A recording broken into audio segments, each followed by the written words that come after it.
బాగా కనెక్ట్ అయ్యే సినిమా. ఎందుకంటే చాలా మంది ఈ మధ్య ఈ స్కాలర్షిప్లతో మన దీన్ని బీటెక్ ని చాలా సింపుల్ గా చేసేస్తున్నారు అనమాట. వాళ్ళందరి కోసం మంచి గుడ్ మెసేజ్ మూవీ.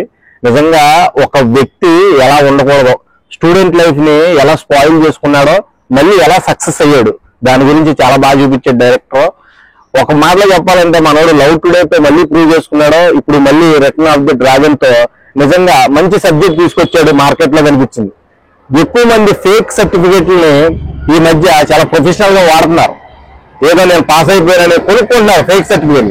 అలాంటి ఫేక్ సర్టిఫికేట్లని కొనడం వల్ల రియల్ స్టూడెంట్స్, అంటే బాగా చదివే స్టూడెంట్స్ కొంతమంది లాస్ అయిపోతున్నారు. అంటే ఈ ఫేక్ సర్టిఫికేట్లు యూనివర్సిటీతో కనెక్ట్ అయి ఉండడం చాలా క్లియర్ గా కనబడుతుంది. ఇక్కడ చాలా మంది కూడా మీరు ఏదైనా మీకు డౌట్ అనిపిస్తే ఇవన్నీ రీఅప్లై చేయండి. బాగా మీకు నమ్మకుంటే ఇలాంటి ఫేక్ సర్టిఫికేట్ వల్ల మీరు సరిగ్గా రాయలేదేమో భ్రమపడుతున్నారు. కానీ మీరు బాగా రాసినప్పటికి కూడా ఇలాంటి ఫేక్ సర్టిఫికేట్లు అమ్మే వాళ్ళు తగ్గి వెళ్ళిపోతుంది మీ సర్టిఫికేట్. కాబట్టి ఈ మెసేజ్ ఒకటి బాగుందయ్యా. ఇంకోటి ఏంటంటే మనోడు రియలైజ్ అవుతాడు. ఫేక్ సర్టిఫికేట్ పెట్టినా గానీ, ఒక జాబ్ కొట్టినా గానీ ఆ జాబ్ లో సాటిస్ఫాక్షన్ ఉండదు. ఎప్పుడు కూడా అది వెంటాడుతూ ఉంటది అన్నమాట. ఆ సినారియోస్ బాగా చూపించాడు. ప్రిన్సిపల్ కి స్టూడెంట్ కి మధ్య సంబంధం అయితే పీక్స్ అని చెప్పాలి. ఆఖరికి ప్రిన్సిపల్ కూతురుని మనోడికి పిల్లనిచ్చాడంటే అది ఒక రకమైన నిజంగా గూస్ బంప్స్ మూమెంట్. అది నిజంగా నేను సినిమా ఎండింగ్ లో అది ఎక్స్పెక్ట్ చేయాల, అంత మంచి ఎండింగ్ ఉంటుందని. ఆఖరికి మనోడు అన్ని వదిలేసి తల్లిదండ్రులని విపరీతంగా మోసం చేస్తాడనమాట.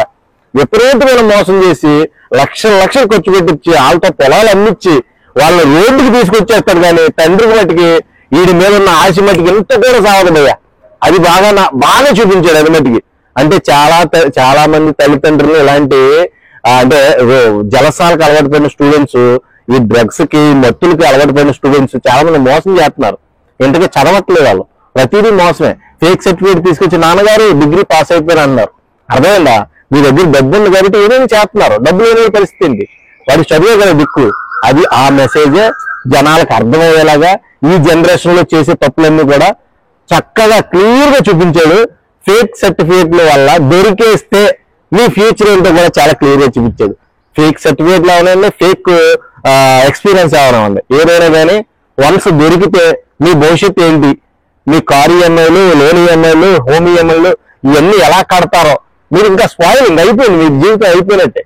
అది చాలా సబ్జెక్టు జనాలందరూ కూడా బాగా కనెక్ట్ అవుద్ది. మనోడు మళ్ళీ రియలైజ్ అయ్యి 48 సబ్జెక్టులు సప్లీస్ ఉంటాయన్నమాట బీటెక్ లో. మన వీరుడికి ఆ వీరుడు అవన్నీ కూడా క్లియర్ చేసి మళ్ళీ కూడా దాన్ని యూటిలైజ్ చేసుకోవడానికి మనోడు ఆఖరికి end of the day Swiggy delivery boy కింద కూడా చేస్తాడు. స్విగ్గీ సంథింగ్ ఏదో ఉంది, ఫుడ్ డెలివరీ బాయ్ కింద చేస్తే ఫ్యామిలీని సంతోషపెడతాడు. ఎందుకంటే ఫ్యామిలీని చాలా సఫర్ చేశాడు. వీడి వల్ల వాళ్ళ నాన్న ఉన్న ఇల్లు అమ్ముకున్నాడు, పొలాలు అమ్ముకున్నాడు, అన్ని అమ్ముకున్నాడు. వాళ్ళ రోడ్డుకి తీసుకొచ్చి అయినా సరే వీడి మీద హోప్ మట్టికి తండ్రికి చావచ్చుడు. ఆ ఫీలింగ్ ని బాగా చూపించాడు. ఆ ఫీలింగ్ బాగా కనెక్ట్ అయింది. ప్రిన్సిపల్ ఫీలింగ్, తండ్రి ఎమోషను, అలాగే మన heroine ex girl friend emotion, ఇవన్నీ కూడా జనాలకు పిచ్చగా కనెక్ట్ అవుతాయి. మంచి అద్భుతమైన సినిమా, స్టూడెంట్స్ బాగా కనెక్ట్ అవుతుంది.